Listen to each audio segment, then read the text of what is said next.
Okay, sanibona. Igama lami ngumzothule Mazibuko. Ngithutha ka Sukuma Academy. So ngoba sazi ukuthi there's a virus that is going around the country, so schools are closed. Sukuma Academy came up with a program for recording videos of certain chapters that are going to be covered in the first term and second term of grade 11 and 12. So into engizoyenza mina lana ngizoyenza concept yama electric circuit, and then khona abanye futhi sebenzisana nabo bazokwazi ukwenza amanye ama concept.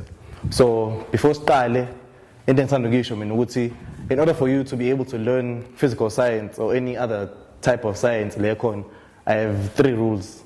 The first rule is to make sure that you understand the basics. That's the first rule. The second rule is to learn and understand the theory, and then the third rule it is to practice the theory in applications. So those are the 3 rules that I have in order for you to actually understand physical sciences. So the concept here, my electric circuits, as you can see behind me, there is a lot of writing. So in this way, I'm going to teach you the theory first, and then I'm going to go into applications. So what I'm teaching right now may be boring because it's a lot of words and a lot of writing, but it has a meaning, because you won't be able to do any of the calculations if you don't know any of the information that is behind me. And what I did was I went to the textbook and then I highlighted not all the components of the concepts, but the important ones and the basic ones that you need to understand the concept. So as we start from my electric circuit, so in my concepts, my key concepts are found in so besebenza ama resistor, circuit components are found in voltmeter, ammeter, and the current. No winning as So to start with the resistor, a resistor is a circuit component that can resist the flow of current. For example, a light bulb. A light bulb can be a practical example of what a resistor is. Current is the flow of charge in the electric circuit. So, understand the concept of current. Conventionally, current flows from the negative terminal to the positive terminal of the circuit. So, negative terminal and the positive terminal of a circuit. So, in a circuit, in any circuit, we need a power source. A power source, it is the driving force of the electric circuit.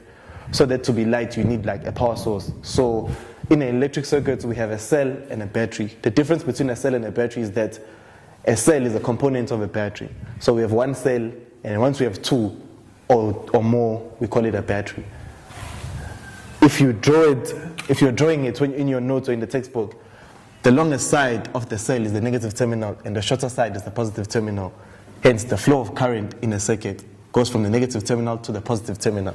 The reason why I said conventionally it is the rule that is applied in physics, because in physics, current doesn't flow from the negative terminal to the positive terminal. It's actually the other way around. But in order for you to understand the concepts and the laws of electric circuits, we say it flows from the negative terminal to the positive terminal. So, as we have said, that the flow of current is from positive to negative. This is the typical example of a circuit or an electric circuit. You have a power source, which is a cell. You have the direction of current from negative to positive. You have an ammeter.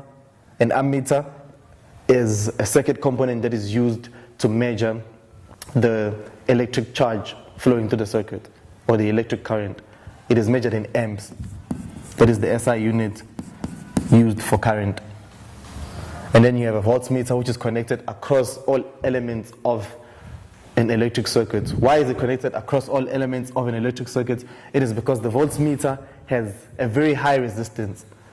A typical example of a resistance of a voltmeter could be 1,000 ohms. So if a voltmeter has 1,000 ohms, current will not, it's unlikely the current will flow through a voltmeter, so it will flow through whatever circuit component that it's connected underneath a voltmeter. That's why we connect it parallel to every circuit component that is there. So you have a voltmeter, you have a resistor, you have the direction of current, you have a switch. So this is the typical example of an electric circuit. As we have said, the voltmeter is an instrument for measuring the voltage across a circuit component. It's measured in volts. The SI unit for voltage is volts, or V, capital V.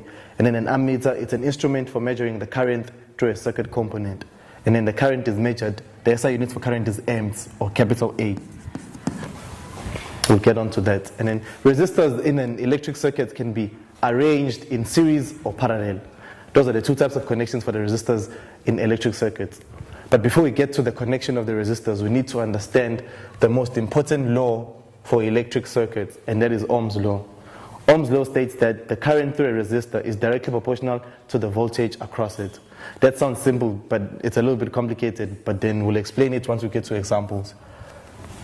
So the formula for Ohm's law is I is equal to V over R. I, it is the current through the circuit component. V, it is the voltage across the circuit component. And then R represents the resistance of the circuit